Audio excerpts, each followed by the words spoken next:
Ha ganado España, ha caído Austria, pero nosotros lógicamente vamos a seguir aquí en Fusbaleros, en la Copa del Mundo. ¿Por qué? Porque ha ganado Suiza y también se ha ido Nagelsmann. Así que hoy se viene un vídeo súper interesante. Dentro cabecera.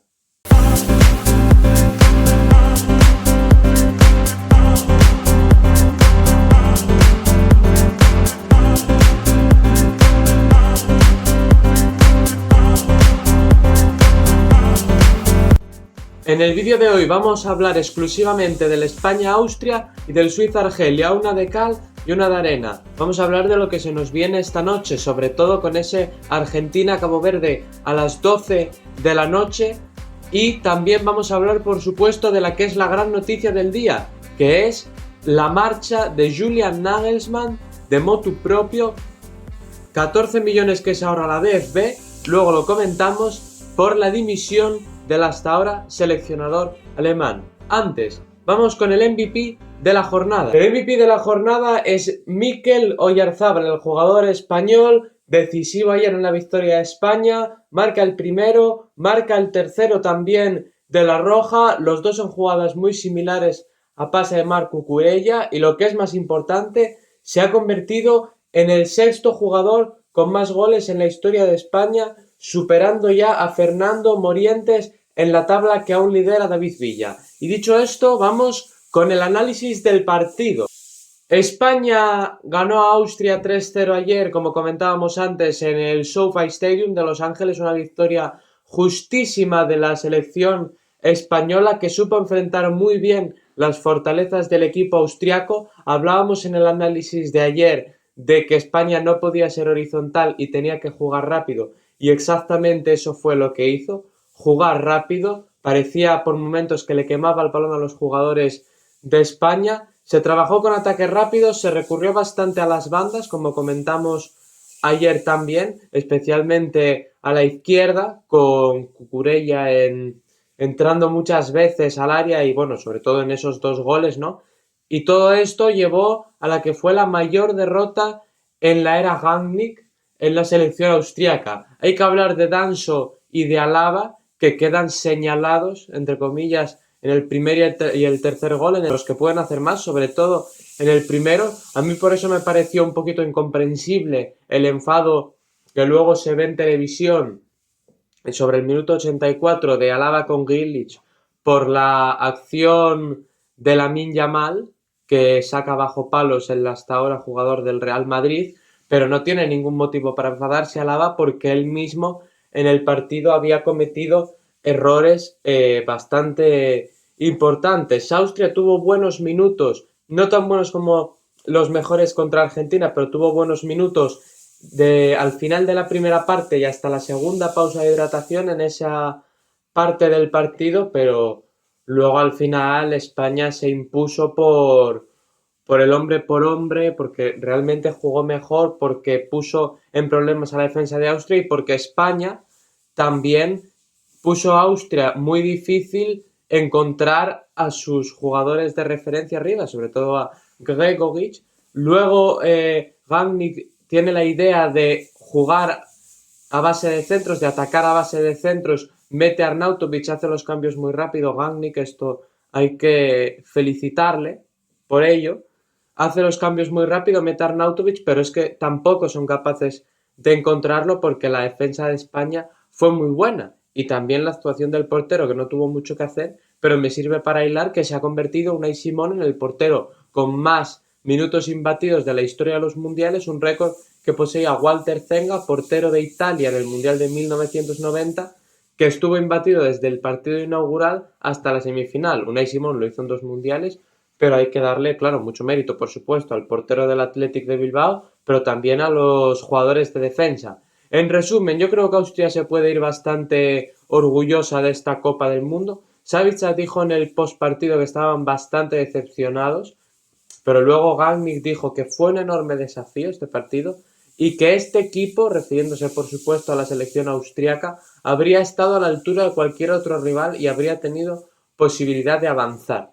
Sí que es verdad que Austria tuvo también cierta suerte o cierto mérito en su portero, en Alexander Schlager, que tuvo 2, 3, 4, incluso podríamos decir paradas de bastante mérito que ayudaron a que la goleada no fuera más grande, pero bueno, es un regreso a los mundiales que Austria aprueba claramente, yo diría que con un notable. Sobre el Suiza-Argelia, victoria merecida para la selección suiza, que estuvo bastante bien en todo el partido, para mí sobre todo en la primera parte, los primeros minutos, aunque le costó entrar en el partido, luego enseguida los vimos muy bien, vimos a Manzambi ir alternando diferentes posiciones y en cada parte del campo en la que jugaba hacer un gran fútbol. En el minuto 10 llega el primer gol de Suiza, lo marca en Bolo precisamente después de una grandísima jugada individual de Manzambi que se recorre toda la banda hasta línea de fondo yéndose todos los jugadores argelinos y le regala el gol a su compañero a Briden Bolo. Antes en el partido, y eso que estamos hablando del minuto 10, ya había tenido otra y bueno, el partido de Manzambi vuelve a ser, como digo, sobre todo en la primera parte, excelso y de hecho se ha convertido en el jugador más joven en contribuir a 5 goles porque de momento lleva 3 goles y 2 asistencias en un mundial teniendo 20 años y 261 días.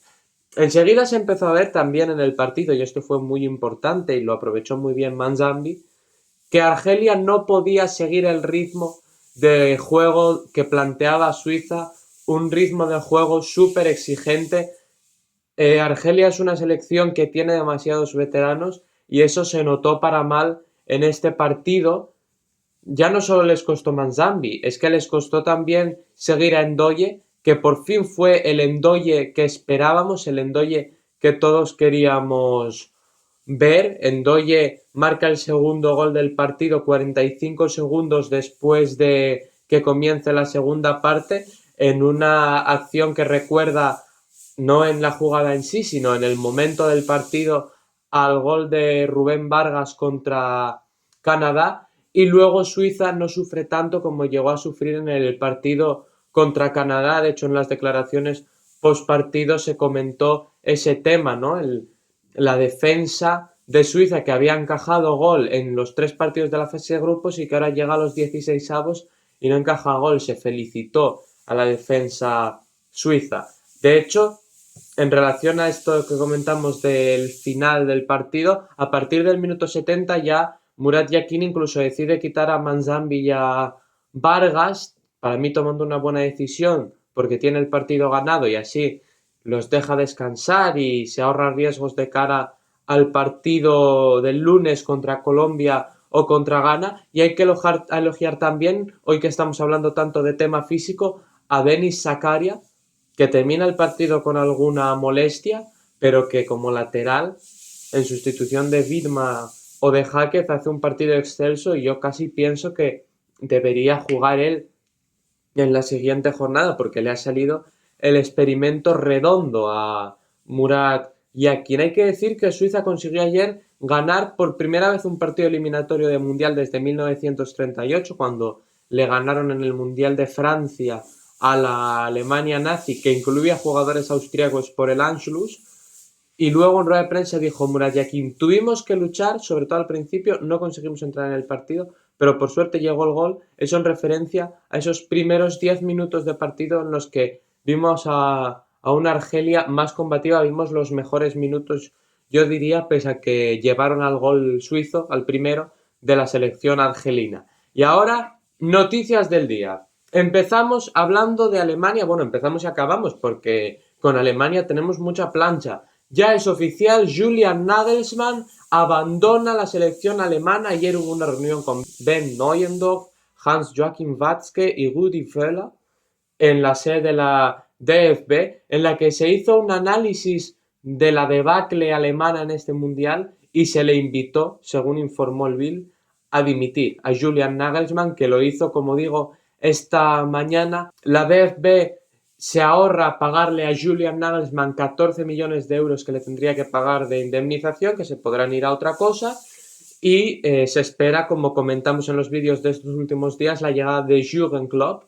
Hay que comentar que el Bild hablaba ayer también de una revolución en el equipo, una revolución que a mí me suena bastante bien porque implicaría el no regreso de Leon Goretzka, el no regreso de Leroy Sané, que ya tardaba en producirse, el no regreso de Rüdiger, de Gross y de Baumann.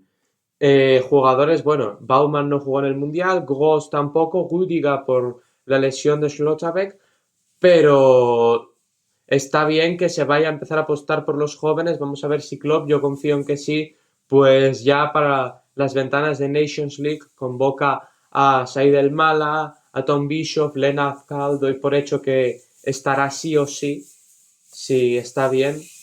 Y bueno, vamos a ver qué tal. Yo quiero confiar en Klopp. Y ahora, previas de los partidos de hoy.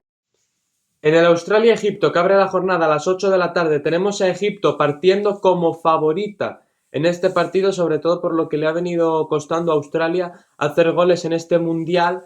Egipto tiene a Salah, que podría venir algo tocado, y tiene sobre todo a Marmoush. Vamos a ver qué tal lo hacen en lo que está siendo una debacle absoluta de las selecciones africanas que están cayendo como moscas en esta fase de 16avos. Luego, partido entre Argentina y Cabo Verde.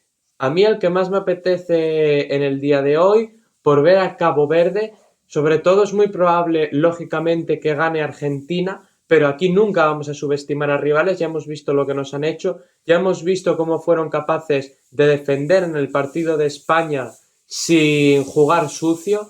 Hoy contra Argentina, en vez de abrir tanto la defensa, probablemente la van a tener que cerrar más porque el peligro va a venir por el centro del campo, quizá, pero bueno, Argentina aún así es favorita, es evidentemente mucho mejor en el hombre por hombre, tiene a Messi que está en racha, creo que ya todos sabemos lo que puede hacer esta selección argentina, lo que ha venido haciendo en este Mundial. Las opciones de Cabo Verde pasan por defender bien, como el día de España, y luego tener la suerte que no tuvieron en el partido contra Arabia Saudí, el último de la fase de grupos, en el que salieron bastante ofensivos, pero no consiguieron materializar sus ocasiones.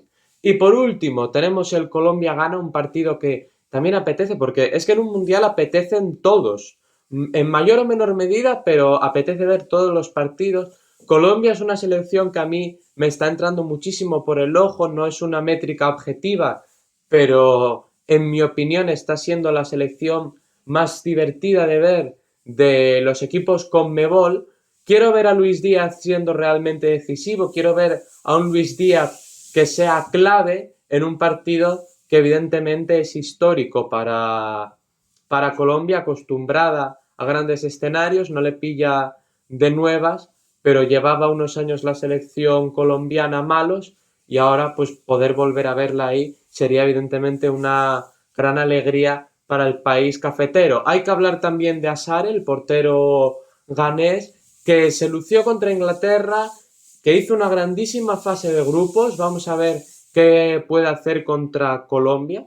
En principio se pudo con Harry Kane y con ese equipo británico va a poder con Colombia, podría poder con Colombia, esto es fútbol, nunca se sabe, Colombia evidentemente es favorita, pero aún así vamos a ver qué tal juegan estas dos selecciones. La que gane, recordemos, será la rival de Suiza en octavos. Hasta aquí llega el vídeo de hoy. Muchas gracias por estar ahí un día más. Like, como siempre, suscribiros también al canal y nada. Seguiremos disfrutando de la Copa del Mundo con los partidos de hoy. Vamos a ver si se confirma lo de Klopp. Todo esto sigue. Mañana otro vídeo aquí en Fusbaleros. Adiós.